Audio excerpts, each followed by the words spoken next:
கிறிஸ்துவுக்குள் அன்பான கர்த்தருடைய பிள்ளைகளே, இன்றைய வேத வசனமும் ஜெபமும் யாத்ராம் புஸ்தகம் 20ஆம் அதிகாரம் 3ஆம் 4ஆம் வசனம். என் அன்பு கர்த்தருடைய பிள்ளைகளே, என்னை அன்றி உனக்கு வேறே தேவர்கள் உண்டாயிருக்க வேண்டாம்.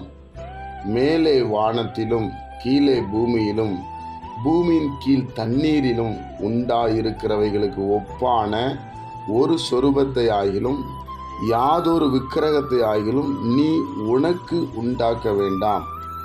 என் அன்பு கர்த்தருடைய பிள்ளைகளே, நேற்றைய தினத்தில் அவருடைய கட்டளைகளில் படி நடக்கிற நான் ஞானமுள்ளவனாயிருக்கிறேன், முதியோரை பார்க்கலாம் என்று சொல்லி பார்த்தோம்.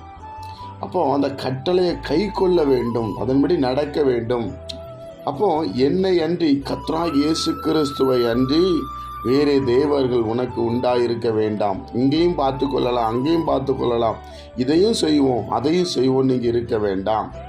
அதுபோல் மேலே வானத்திலிருந்து கீழே பூமியிலும் பூமியின் கீழ் தண்ணீரிலும் உண்டாயிருக்கிறவைகளுக்கு ஒப்பான ஒரு சொரூபம்.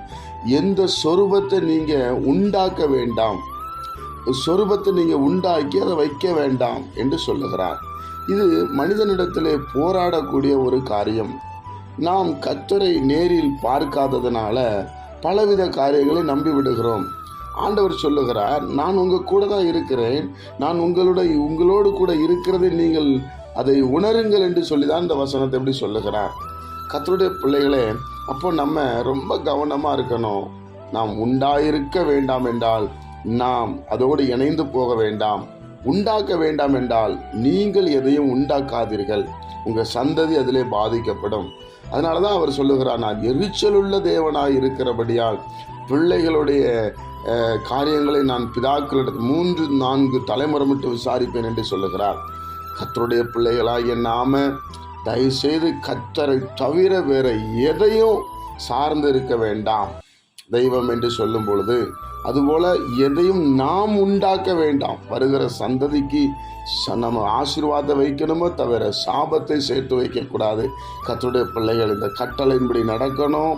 அப்போ தான் உங்கள் வீட்டில் ஆசீர்வாதமும் நன்மையும் உண்டாயிருக்கும். இரக்கம் செய்கிறவராக இருப்பார். ஜெபிப்போமா? பிதாவே, உடைய குமாரன் இயேசு கிறிஸ்துவின் நாமத்தில் நாங்கள் வருகிறோம். இந்த வசனத்தை நாங்கள் ஆண்டவரை உட்கொள்ளுகிறோம். இந்த வசனத்தின்படி நடக்க எங்களுக்கு கிருபை தாரும். மற்ற ஜனங்கள் எல்லாம் இது பின்னாடி வர உதவி செய்யும். இந்த நாளை எங்களுக்கு ஆசீர்வதித்து தாரும். உம்முடைய சமாதானமும் சந்தோஷமும் மனநிறைவும் எங்கள் வாழ்க்கையில் உண்டாகட்டும். இயேசு கிறிஸ்துவின் மூலம் இந்த ஜெபத்தை எடுக்கிற நல்ல பிதாவே, ஆமென்.